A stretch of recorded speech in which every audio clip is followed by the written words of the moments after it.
otra cosa que te quería preguntar, porque en España no hay tantos datos, pero en Estados Unidos sabes que lo registran casi todo.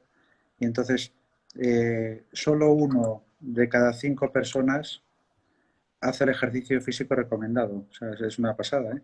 Sí. Y en los adultos, eh, casi el 70%, el 69% tienen sobrepeso u obesidad, ¿no? Obesidad.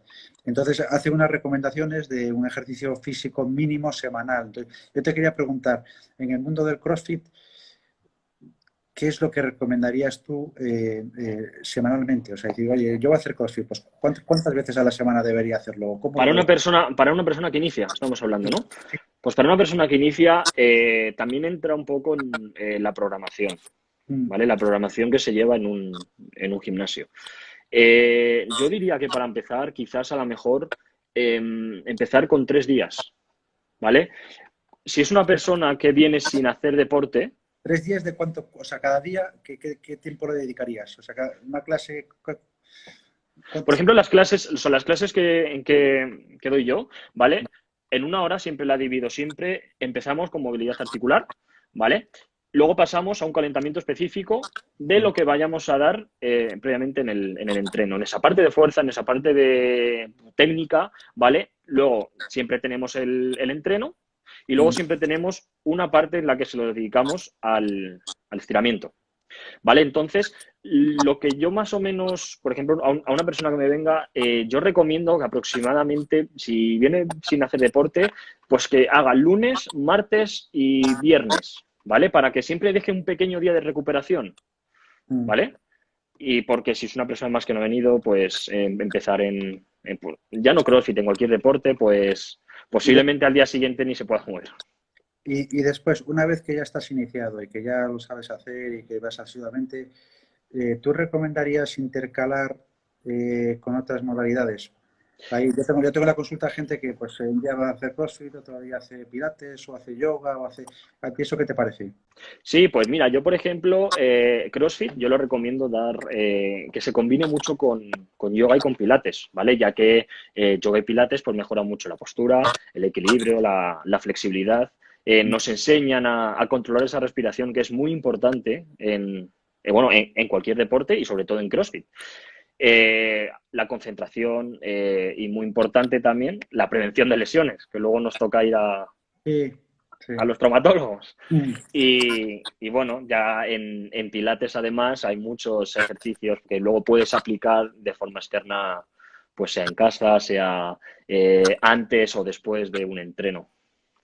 Y otra cosa, Rubén, aprovechando que te tengo aquí, eh, el mundo de la competición del CrossFit para mí es muy desconocido, no lo conozco bien. O sea, sé que hay los famosos CrossFit, CrossFit Games, los sí, CrossFit Games. pero cuéntanos un poco. O sea, tú llevas compitiendo un montón de años, eh, compites con gente, o sea, ¿cómo se clasifica? ¿Por edades, por peso? ¿Cómo funciona la competición? En el mundo de la competición, ¿vale? Empezamos en los CrossFit Games. Los CrossFit Games son las Olimpiadas del CrossFit, ¿vale? Hablamos de las Olimpiadas del CrossFit, la mayor competición que existe a nivel mundial. ¿Vale? Se celebra en Estados Unidos y el método, bueno, antes de todo, no existen pesos, no, o sea, no funcionamos por pesos. Trabajamos por rangos de edades. Tenemos teenagers, ¿vale? Que empiezan en 14 años y tenemos desde 14, creo, hasta 16, de 16 a 18 y luego pasamos a la categoría RX, ¿vale? Que es, bueno, la más conocida. RX tenemos rango de edad desde los 18 hasta los 35 años. A partir de los 35 años ya empezamos con las categorías máster, ¿vale? Que van de 5 en 5, es decir, 35-40, 40-45. Incluso, ¿vale? Llega en los CrossFit Games, hay competición desde 65 hasta 70 años y 60 hasta 65 años. Que es Y, muy curioso de ver cómo trabajan esos grandes atletas.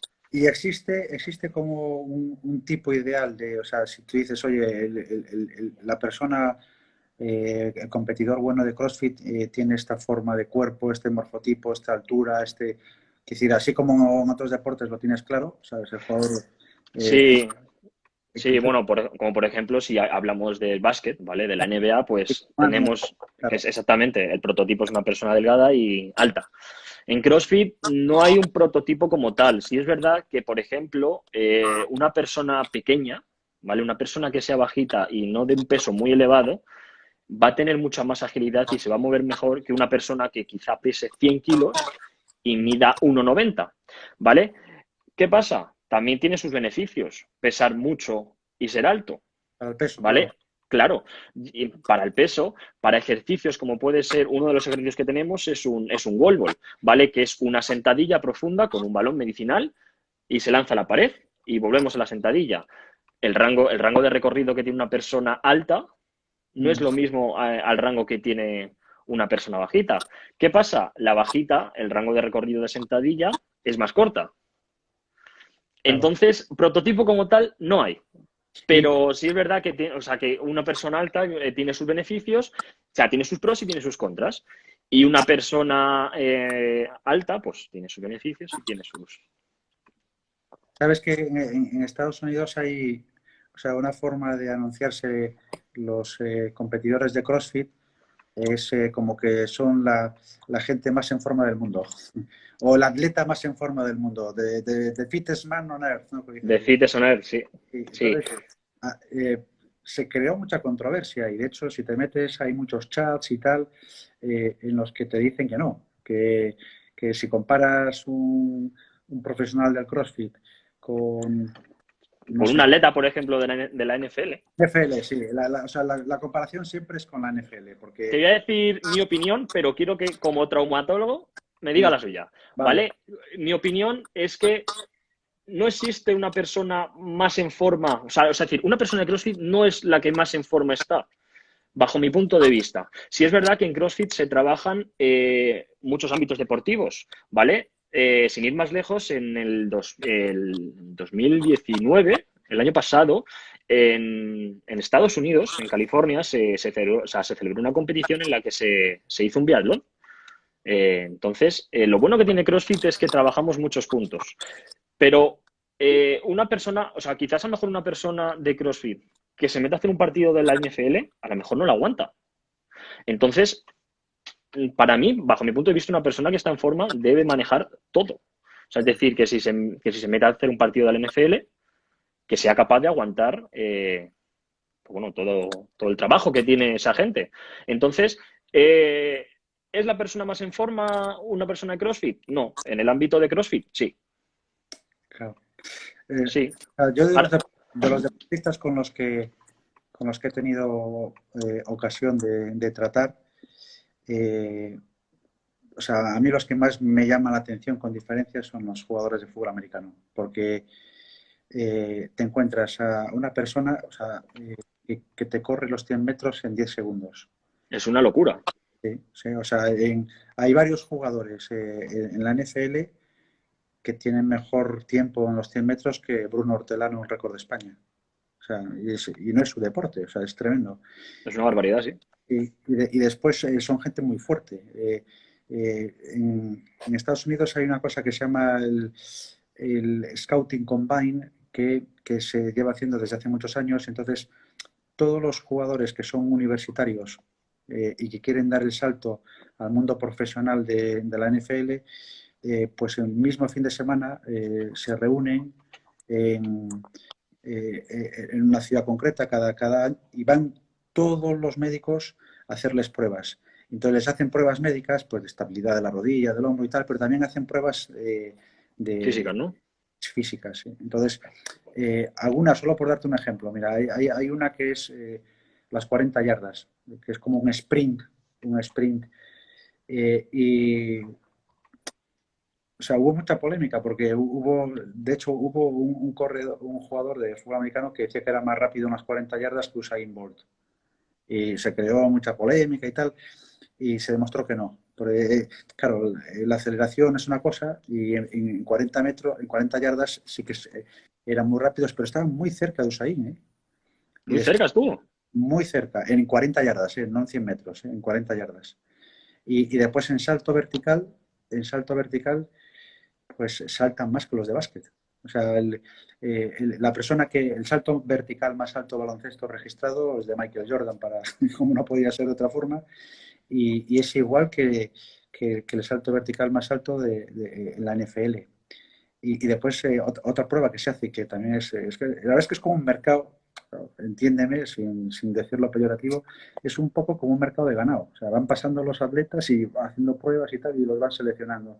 Entonces, una de las pruebas que hacen es press de banca, que se hace con 225 pounds, o sea, como 100 y pico kilos, 102, y lo que miden es cuántas repeticiones puedes hacer sin parar.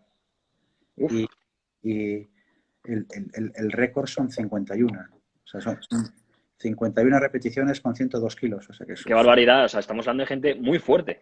Son muy fuertes y muy grandes. Muy fuerte. Y muy grandes, y muy grandes.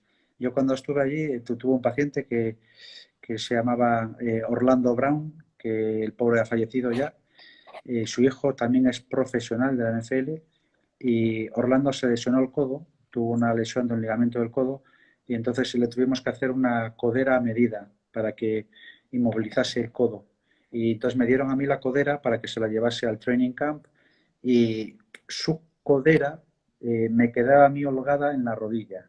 O sea, su brazo era más grande que mi muslo. O sea, Es brutal, sí. son Brutal. tremendos. O sea, Brutal.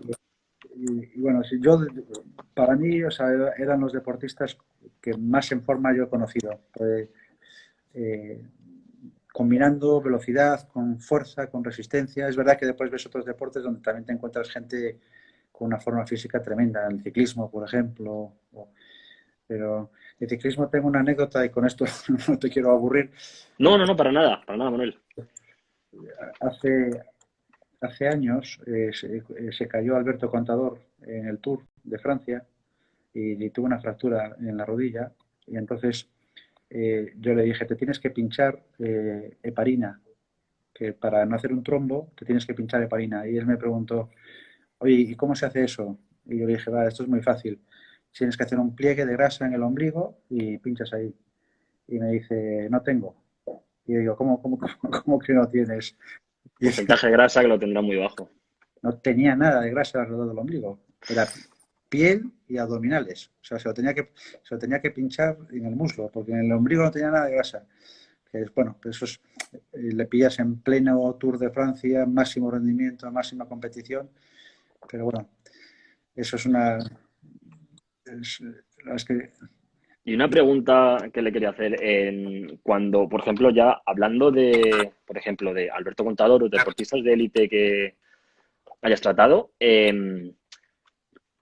o sea, ellos, claro, o sea, ellos cuentan con un equipo de recuperación brutal. ¿Cuánto tiempo puede pasar desde que, por ejemplo, tienen una fractura hasta que vuelven otra vez a estar al máximo rendimiento? Porque, claro, ellos, contando con que ellos tienen ese equipo, o sea, bueno, la recuperación debe ser un poquito más corta. o sea, hay una parte que es la recuperación biológica. Si tú te rompes un hueso, te va a tardar 6 semanas en pegar, seas Rubén Peris o Michael O sea, has Jordan. contado, sí. Eso te va a tardar lo mismo. ¿Qué pasa? Que con ellos se pueden utilizar protocolos supervisados, acelerados de rehabilitación. Pues siempre hay una persona con ellos y después lo que hablamos, que eso también es muy, muy interesante. O sea, la genética... Entra mucho en este papel. Sí, había un padre de la fisiología del deporte que él decía, si tú quieres ser medallista olímpico, dedica mucho tiempo a seleccionar a tus padres. Esa es la frase. Y como diciendo, es decir, esta gente está... Y después también otra cosa, la cabeza es fundamental. O sea, la cabeza, la capacidad, las Ya no ganas. solo en un deportista de élite, sino en cualquier... Porque, claro, o sea, una lesión hay que saber Sí. llevarla. Otro ejemplo de genética que tuve la oportunidad de conocerlo el año pasado. Me hizo mucha ilusión porque de pequeño yo seguía mucho el atletismo y entonces tuve la ocasión de estar con Edwin Moses, que dominó los 400 metros vallas durante, bueno, una década. Y entonces él nos contó que la primera carrera que compitió de 400 vallas hizo mínima olímpica. La primera. La primera. Uf. La primera. Se clasificó para la Olimpiada de Montreal. Y en Montreal, cuando llegó a la Olimpiada, había corrido en su vida 20 carreras. Fue medalla de oro olímpica, récord del mundo. Y, o sea, eso es un don porque, o sea, es una persona que ha dedicado tan poco tiempo a ese deporte, que llegue a... Y claro, después estuvo 10 años dominando, pero eso es... Sí. Sí. Una pregunta que quería hacerle, Sí. Manuel, ¿cuáles son, o sea, cuáles son las lesiones más frecuentes que puedes ver? O sea, bueno, ya que ahora estamos hablando en tema del deporte y del CrossFit, bueno, como nos has contado que tienes varios pacientes de CrossFit, ¿cuáles son las lesiones más frecuentes que puedes ver en un paciente? Mira, lo más frecuente que veo son lesiones en el hombro, lesiones en las rodillas y lesiones en la columna, lumbares. Esas son las más frecuentes. Mirando la literatura, el porcentaje de lesiones es muy similar al que puedes tener en los gimnastas o al que puedes tener en gente que practica halterofilia. O sea, no es que el CrossFit en sí Sea tenga más un... lesivo, claro. No. Y muchas de las lesiones, yo te diría que un porcentaje altísimo son por mala técnica. O sea, porque no se está haciendo, el gesto no se hace bien, ejercicios, pues, sobre todo en el hombro en concreto, pues cuando empiezan a hacer muchos press transnuca o cuando hacen flies de pectoral muy abierto o mucha abducción. Sí. Entonces dirías que el CrossFit es seguro si se trabaja de buena forma. O sea, Sí, con un buen entrenador, sí, ¿no? bueno, Porque sí. bueno, hay mucha confusión en ese aspecto y hay muchos doctores. Por ejemplo, yo tengo varios alumnos que cuando van a cualquier consulta, cuando hablan de CrossFit es como, oh, qué mal, o sal de ahí. Pero no, Entonces, yo creo que o sea, el problema no es de la disciplina del CrossFit en sí, sino a veces es el perfil del paciente. O sea, ya, lo que comentábamos antes, oye, yo no he hecho nunca nada y ahora quiero ponerme en forma para el verano y me machaco sin técnica, sin hacerlo bien, sin supervisión. Entonces, ya. claro, ahí te lesionas. Pero la disciplina en sí, cuando comparas con otras disciplinas, es muy similar. Es muy similar. De hecho, eh, se lesionan más los competidores. O sea, el Sí, competidor, está claro. claro, porque tú vas al límite, tú vas mucho más al límite Está llegando al límite, claro. claro. Entonces, eso es. Y yo te diría que lo fundamental es la técnica. La técnica y después otra cosa, que bueno, de eso no hemos hablado, pero hay que tener un poco de sentido común, ¿sabes? Algunas Sí, veces lo hemos visto, pero no incluso, no solo en el CrossFit, también lo hemos visto en el ciclo. La gente se pasa, o sea, se pone a hacer ejercicio, luego tal. Incluso hemos tenido un caso de una enfermera nuestra de nuestro hospital que hizo una rhabdomiolisis, que es sí. muy raro, pero está descrito. O sea, se pasan haciendo tanto ejercicio, liberan tantas enzimas musculares que acaban haciendo un bloqueo renal. Es una complicación muy grave, tuvo que ir a Pero eso es excepcional y no es específica del CrossFit. O sea, te puede pasar haciendo bicicleta, ciclo, si no te hidratas bien, si te pasas, eh, ¿Has tenido pacientes con rhabdomiolisis de CrossFit no. de CrossFit, no? Mira, aquí nos comentan, fíjate, Javi nos comenta, el CrossFit no es lesivo, lo que son lesivos son algunos entrenadores. Eso es Sí, eso es para que lo comentes tú más, Rubén. sí. La verdad que sí, el CrossFit en general, bueno, en sí no es lesivo. Lo que es lesivo, como he dicho antes, es tener un mal entrenador, tener una persona que no está pendiente de tu proceso, que no está pendiente de tu técnica y, bueno, todo lo que conlleva el entreno. Como he dicho antes, pues siempre está bien tener un centro en el que la gente esté especializada. Porque, bueno, como en todo deporte, se pueden tratar con locos. Te preguntan también, Rubén, tu opinión sobre los chalecos de electroestimulación. Mira, hice un curso hace años con la marca Compel de electroestimulación. A mí personalmente no me gusta trabajar con electroestimulación, Mm. ¿vale? Me gusta más trabajar con algún elemento externo que no trabaje con electrodos, ¿vale? Me gusta, pues bueno, o sea, todo el trabajo como puede ser un entreno funcional de CrossFit y más, pues si le añades trabajos pues de la gimnasia deportiva y Sí. demás. Yo a veces, o sea, una posible... Sí es verdad, Manuel, perdona que te interrumpa, que lo bueno que tiene un trabajo con un chaleco de la estimulación es que trabajas fibras que a la hora de hacer deporte no.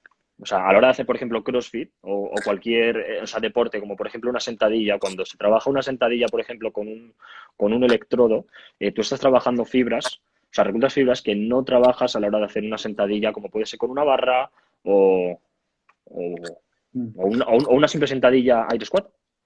Sí, nos comenta Sergio de la clínica Sergio Serrano que los chalecos pueden provocar rabdomiolis si no se usan bien. Eso es verdad, ¿eh? Eso es verdad. Sí, sí, es que tiene mucho impacto.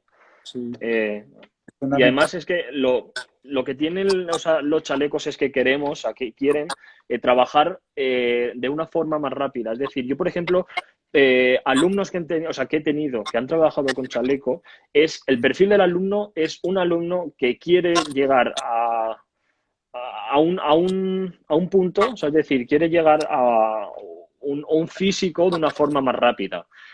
Y yo, como todo deporte, tienes que llevar o sea, tienes que ser constante y no tienes que tener prisa. Las prisas son muy malas para todo. O sea, ya no solo para el deporte, pero con prisas el camino se te puede. O sea, yo veo la electroestimulación como un coadyuvante a la actividad física. O sea, de hecho nació así. El otro día hablando con un buen fisioterapeuta amigo, José Luis Sánchez, pues él nos lo explicaba, que los primeros en utilizar la electroestimulación fue en halterofilia, pero era a la vez que hacías la contracción activa, cuando estabas en contracción se hacía la descarga. Sí, eso sí es verdad. O sea, eso sí es verdad. Yo, por ejemplo, dispongo de un Compex y o sea, lo suelo hacer yo, ¿vale? Yo no se lo suelo meter a los alumnos. Suelo trabajar ejercicios accesorios, ¿vale? Para fortalecer, pues por ejemplo, ¿vale? Cuando tú tienes una deficiencia en el glúteo medio, ¿vale? Cuando el glúteo medio, pues cuando quieres trabajar de una mejor manera el glúteo medio, yo aplico el Compex, ¿vale? O sea, que es el trabajo de electroestimulación. Para este tipo de trabajos está bien, ¿vale? Pero si hablamos ya de un entreno de electroestimulación, como suele haber en centros, a mí personalmente no. O sea, me parece como un impacto demasiado agresivo para el cuerpo. Mira, esta pregunta que nos hace Irene, ¿creéis que las mujeres que realizan de trabajo de alto impacto para el suelo pélvico son informadas en los box de CrossFit en lo interesante que sería trabajar a nivel hipopresivo como complemento? Es muy importante trabajar para mujeres el suelo pélvico. Es muy importante. Y controlar toda la zona media. O sea, me Sí. parece muy importante y me parece. Yo, por ejemplo, cuando abra el centro, tengo un curso preparado, ¿vale? De una gran amiga mía que está especializada en suelo pélvico y lo queremos realizar porque a mí me parece algo bueno, que de una gran importancia, el trabajo de suelo pélvico. Mira, José Luis nos pregunta si, bueno, que ya yo creo que ya lo has contestado, si crees que es cierto lo de conseguir un buen músculo sin trabajo y solo con pasivo. Pues no, como no trabajes activo, no, No, no. el trabajo pasivo no. No. Vale, mira, yo no tengo experiencia, pero nos preguntan si habéis entrenado con reducción de flujo sanguíneo o flossing. No, ¿Sabes? nunca. Yo, vamos, una vez preparando una charla leí sobre ello, pero yo no tengo ninguna experiencia. No sé si... Yo bueno, o sea, en entrenos de reducción de flujo sanguíneo nunca.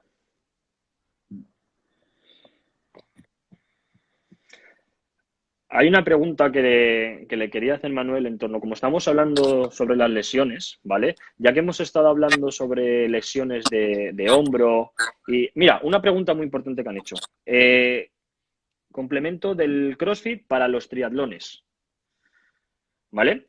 Mm. Los triatlones, ¿vale? O sea, en CrossFit se trabaja mucho la resistencia cardiovascular, ¿vale? Hacemos mucho trabajo de intervalo de carrera, mucho trabajo de intervalos con máquinas de cardio.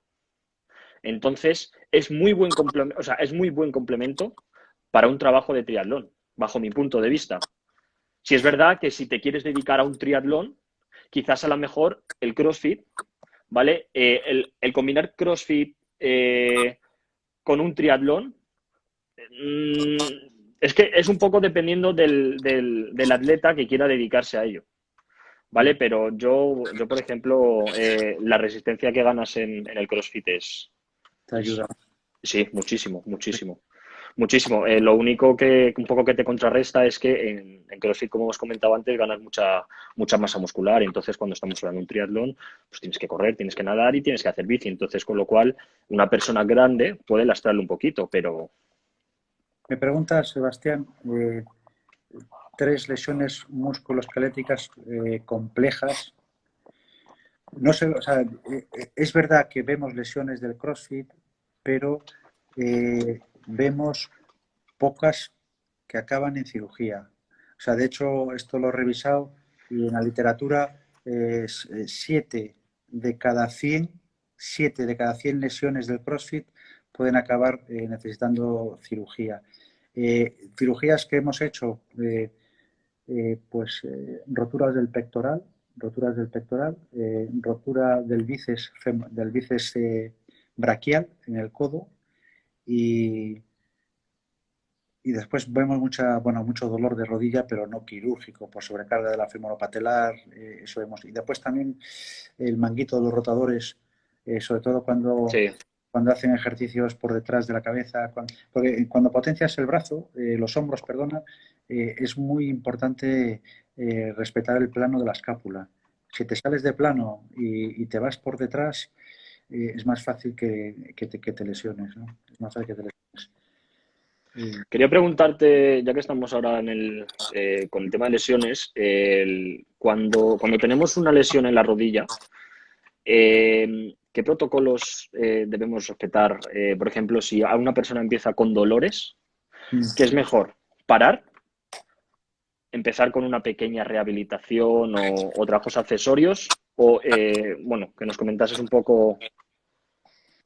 Bueno, mira, el dolor de la rodilla en el CrossFit en general es fundamentalmente dolor de la articulación fémoro-patelar, la articulación entre la rótula y el fémur. Siempre y cuando no tengas un problema previo, ¿sabes? Si tienes un desgaste en la rodilla o una rotura meniscal, entonces, cuando tienes un dolor femoropatelar, tienes que identificar muy bien qué es lo que te lo está causando. O sea, lo que es una tontería es no pain, no gain, ¿sabes? Me pongo a hacer ejercicio y aunque me duela, sigo Sí, para adelante. Primero porque el dolor te va a provocar una inhibición del cuádriceps, con lo cual el propio objetivo del ejercicio, que es ponerte más fuerte, lo vas a perder. sí. Lo vas a perder. Entonces, eso no tiene ningún sentido. Y después, cuando tienes un dolor femoropatelar, el enganche de la rótula se produce en un momento concreto de la flexión, no en todo el recorrido. O sea, no todo el mundo O sea, es le... únicamente en el momento de cuando se entra la flexión de rodilla. Sí, pero en determinado grado. O sea, no todos, pues a lo mejor a uno le duele cuando dobla 50, otro cuando dobla 80, otro. Entonces, es muy importante localizar el punto donde se está produciendo ese roce de la rótula para no pasar con peso por ese punto. Entonces, a veces tienes que modificar la técnica de la sentadilla, bajar menos, eh, pero, o sea, lo que tiene que tener en cuenta el deportista es que si hay dolor y sobre todo si hay derrame, o sea, si la rodilla se te hincha, pues entonces hay que parar. Primero parar. O sea, es mejor parar. Tienes que Vale. parar. Sobre todo si hay derrame y hay dolor, tienes que parar, ver por qué ir a una consulta. O sea, hay una cosa que tolera mal la articulación de la rodilla, que es los cambios bruscos en nivel de actividad, tanto hacia arriba como hacia abajo. O sea, si tú no haces nada de deporte y de repente te pones a todo para hacer deporte, la rodilla se va a quejar, el cartílago se va a reblandecer y te va a doler. Y lo mismo te ocurre al revés. O sea, si eres muy deportista y, Y paras. por ejemplo, ahora, confinamiento, estamos todos Justo parados. lo que le quería preguntar. Ahora, hoy 2 de mayo, ¿vale? Hemos entrado en un día en el que la gente se ha vuelto loca con el mundo de la carrera. ¿Qué protocolos de vuelta nos recomendaría Bueno, tú como doctor Leyes? Bueno, tenéis que tener en cuenta que el confinamiento prolongado, pues afecta al cuerpo, ¿sabes? De entrada, la mayoría no hemos podido hacer mucha actividad aeróbica, entonces perdemos capacidad aeróbica. Después, si no hemos podido hacer músculo, pues también perdemos masa muscular, se produce lo que se llama una sarcopenia, nos quedamos con menos fuerza. Y después también hay factores psicológicos muchas veces pues con el estrés de la situación pues duermes mal, eh, si duermes mal pues por la noche se libera menos GH, o sea, hay muchos cambios que hay que tener en cuenta. Y después otra cosa muy importante y sobre todo en los deportes de equipo, es que se pierde la coordinación del grupo. O sea, yo puedo estar en casa todo el día haciendo deporte, pero Ya. si no lo hago con mis compañeros de equipo, al final tenemos menos coordinación y cuando estás menos coordinado en el grupo, al final acabas corriendo más. O sea, Sí. un equipo de fútbol o baloncesto. Entonces, a- antes de ayer me llamaban del Marca para preguntarme un poco esto. Oye, ¿qué piensas que va a pasar? Pues yo creo que para el deporte profesional tiene que haber una pretemporada, porque si no las lesiones se van a multiplicar. Has perdido elasticidad, has perdido capacidad aeróbica, has perdido masa muscular, tienes más posibilidad de tener lesiones musculares. Entonces, Sí, nosotros en el Instagram del box hemos dado unos pequeños tips porque hemos llegado a un punto en el que nos estamos un poco volviendo locos y la gente piensa que tiene el mismo rendimiento que tenía hasta hace 2 meses. Y bueno, o sea, es que hemos llegado a un punto de un estrés físico y psicológico, entonces con lo cual hay que volver de una forma muy progresiva. eh, otra cosa, Y otra cosa que es curiosa, Rubén, que eso tampoco se ha tenido en cuenta, y es ahora se está proponiendo en muchos sitios reanudar las competiciones sin público. Eso por protección del coronavirus, ¿no? sí, Pero está demostrado también que el jugar sin público afecta al jugador. Porque muchísimo, claro, muchísimo. no tienes el feedback de, oye, hago una super jugada, no me ha hablado de nadie.